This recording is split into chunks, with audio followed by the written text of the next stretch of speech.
കൊല്ലം മൈനാഗപ്പള്ളിയിൽ 10 വയസ്സുകാരന് പൊള്ളലേറ്റ സംഭവത്തിൽ അന്വേഷണത്തിൽ വഴിത്തിരിവ്. പൊള്ളലേറ്റതിൽ ദുരൂഹതയില്ലെന്ന് പോലീസ് കണ്ടെത്തൽ. അശ്രദ്ധയോടെ ചൂടുവെള്ളം കൈകാര്യം ചെയ്തപ്പോഴാണ് കുട്ടിക്ക് പൊള്ളലേറ്റത്. പൊള്ളലേൽക്കും മുൻപ് കുട്ടിയെ മർദ്ദിച്ചതിന് അച്ഛനെതിരെയും മുത്തച്ഛനെതിരെയും കേസെടുത്തു. ഷമീർ അബ്ദുൾ വിവരങ്ങളുമായി ചേരുകയാണ്. ഷമീർ, അപ്പോൾ കുട്ടിക്ക് ഈ പൊള്ളലേറ്റത് സ്വാഭാവികമെന്ന് പറയുമ്പോൾ അതിനു മുൻപ് അച്ഛനും മുത്തച്ഛനും മർദ്ദിച്ചിരുന്നു എന്നുള്ളതാണോ? എന്താണ് ഇതിൽ നിന്നും വ്യക്തമാകുന്നത്?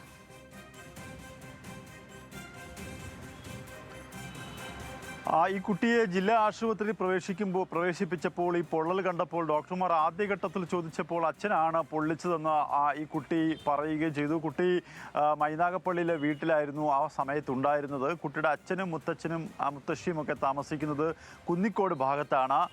തുടർന്ന് ഈ കുട്ടിയെ SIT ആശുപത്രിയിലേക്ക് മാറ്റുകയും ചെയ്തു. ഇതിനുശേഷം പോലീസ് നടത്തിയ അന്വേഷണത്തിലാണ് ഈ കുട്ടി ഈ ചൂടുവെള്ളം കൈകാര്യം ചെയ്തപ്പോൾ ഉണ്ടായ അശ്രദ്ധ മൂലമാണ് ഈ കുട്ടിയുടെ ദേഹത്തേക്ക് ഈ വെള്ളം വീണത്. ഒപ്പം തന്നെ SIT ആശുപത്രി നടത്തിയ ദേഹപരിശോധനയിൽ കുട്ടിയുടെ ശരീരത്ത് പാടുകളേറ്റിട്ടുണ്ടായിരുന്നു.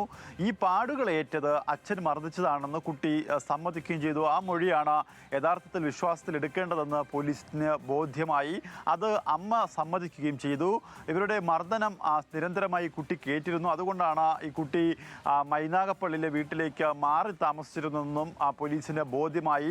ഇതിൻ്റെ അടിസ്ഥാനത്തിലാണ് കുട്ടിയുടെ അച്ഛൻ ജയേഷ്, മുത്തച്ഛൻ കുട്ടപ്പൻ എന്നിവർക്കെതിരെ ശാസ്താംകോട്ട പോലീസ് കേസെടുത്തത്. എന്തായാലും അച്ഛനും മുത്തച്ഛനും എതിരെയുള്ള മർദ്ദനത്തിനെതിരെ ജൂനിയൽ ജസ്റ്റിസ് ആക്ട് പ്രകാരമുള്ള വകുപ്പുകളാണ് ഇപ്പോൾ ചേർത്തിരിക്കുന്നത്. എന്തായാലും ശാസ്താംകോട്ട പോലീസ് രജിസ്റ്റർ ചെയ്ത കേസ് ഇപ്പോൾ കുന്നിക്കോട് പോലീസിന് കൈമാറിയിട്ടുണ്ട്.